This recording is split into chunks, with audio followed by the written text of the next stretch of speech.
Considered perhaps the greatest player to ever play the game, Willie Mays was already a superstar when the Giants moved to San Francisco from New York in 1958. But even before he was a Giant, Mays played 3 seasons in the Negro Leagues, helping lead the Birmingham Black Barons to the pennant in 1948. After the Giants beat out multiple teams to sign him, the Say Hey Kid was brought up midway through the 1951 season.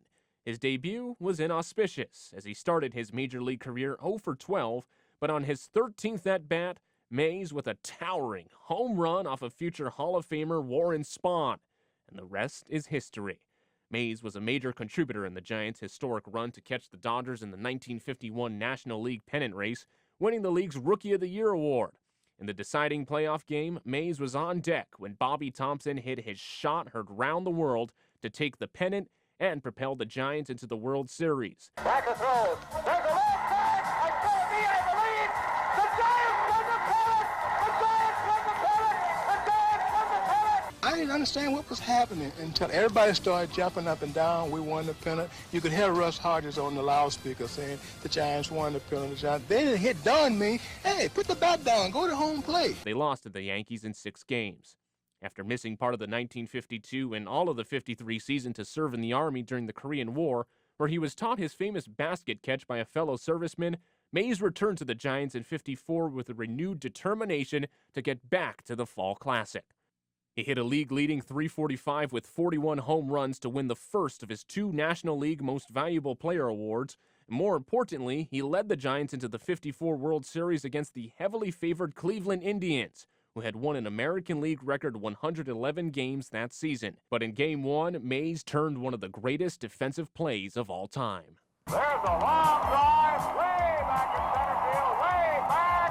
It is home.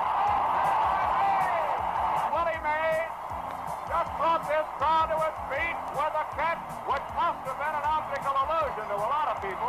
When the ball was hit, in my mind, I didn't think I was going to miss the ball. My mind is that I was worried, how was I going to get the ball back into the infield? That's the only thing I was thinking about, and 2 men was on now. Willie's amazing catch of Vic Wertz's drive deep into the cavernous 450-foot center field at the Polo Grounds immediately grabbed the series momentum for the Giants, who went on to sweep the stunned Tribe in 4 games for the Say Hey Kids' first and only World Series title.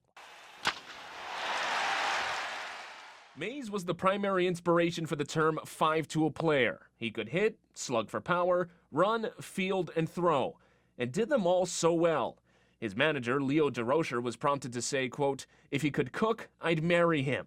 Mays, an everyman hero in the Big Apple, but his days there were limited as the Giants aimed to move west. San Francisco, open your golden gate. You let no stranger wait outside your door.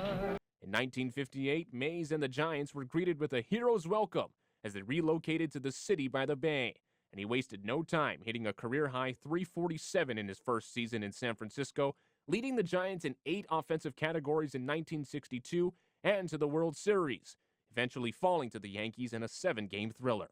Mays hit his 500th home run in 1965 when he won his 2nd NL MVP award and 600th in 1969. Becoming only the 2nd player, along with Babe Ruth, to accomplish the feat at that time.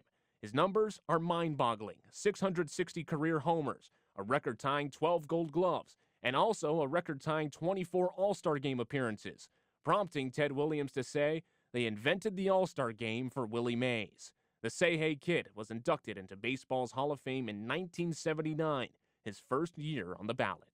Possibly no superstar in baseball history brought more joy to the field than Willie, who played with a flair and irreverence unmatched in the history of the game. His legacy in Giants and baseball lore is none more apparent than his statue that stands as the gateway to Oracle Park. The official address, 24 Willie Mays Plaza.